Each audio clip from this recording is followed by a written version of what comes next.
put your whole foot into it, especially when it comes to a classic. You know, when you guys got the word about, you know, the song being covered and you heard it, what was the process, you know, like back then, as far as thinking of when it came out? We were never notified. We sold our publishing portion of the song. We sold that a long time ago.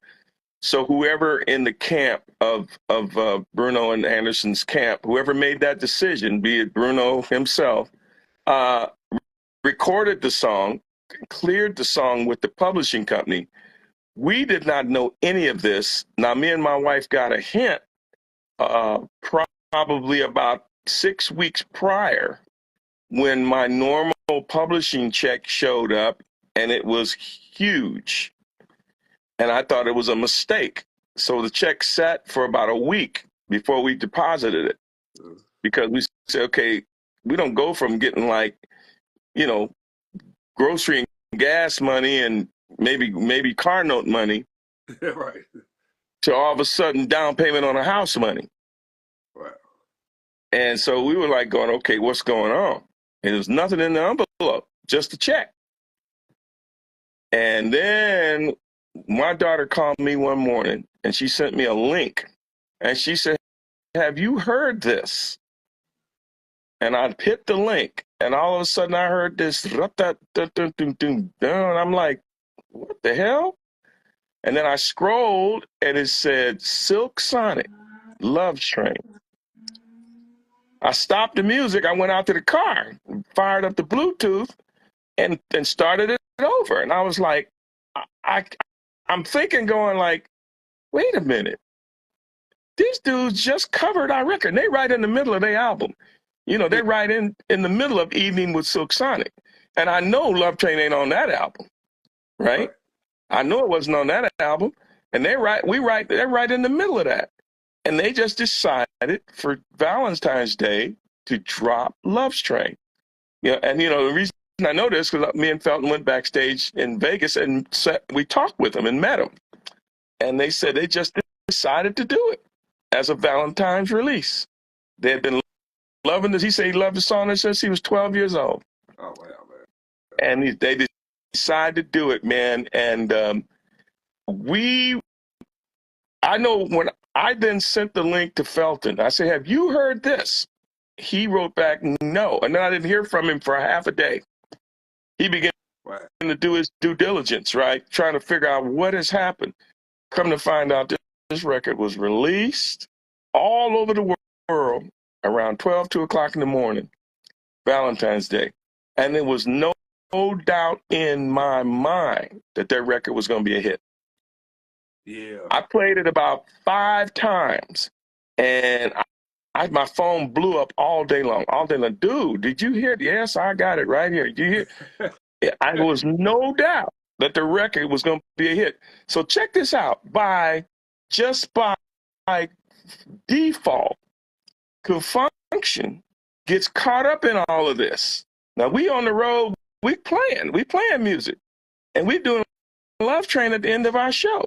Or I should say close to the end of our show. We were ending with fun, right? So we were doing like Love Train 2 type fun. And we're doing our show.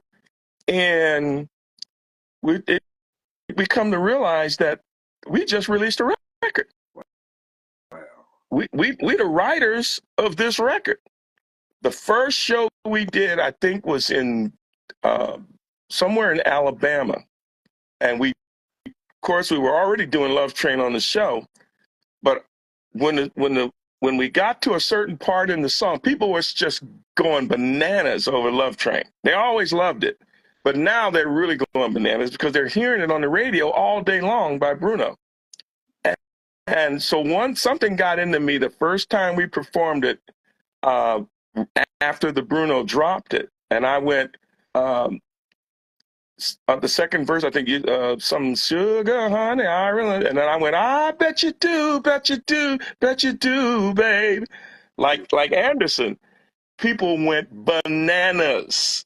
So I kept doing it show after show after show, right? But we weren't going to do their version. We were still doing our version, but I kept putting that bet you do in there. And it just started off like, okay, these guys must be associated with Silk Sonic because they on the radio. Silk Sonic's on the radio playing Love Train. Now the radio stations at night are starting to play our Love Train. So by day they're playing Silk Sonic. At night they're playing Confunction. And it just went for almost an entire 6 to 8 month period of absolute Love Trainism. We were just inundated in Love Train. I mean, we must have played, our normal dates count is about 32 a year. Wow. We must have played 45, 50, almost 50 dates. I mean, it was just a Love Train extravaganza. So as I speak to you, I'm looking up here on the wall, I'm looking at the whole plaque and everything for that year. And it was probably one of the greatest moments of my musical life. And to have that happen, then go to Las Vegas and go backstage and speak with these brothers. And then, of course, during the show, I was bawling like a baby. You know that. You know, when they hit the song and when they hit the song on the show, and they said, "Hey, we got Confunction in the house," and I'm bawling like a big old 12-year-old. But it was euphoric, man. And I didn't, until at my dad's funeral, I laughed because people were cracking jokes and I cried at the same time. I didn't know the human body could laugh and cry at the same time.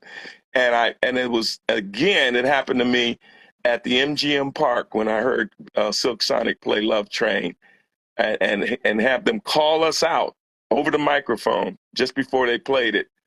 I stood up and I opened my arms, and my wife put her hand behind my neck, and I laughed and I cried at the same time. It was unbelievable. Unbelievable. It was like 10,000 people in that building. Unbelievable.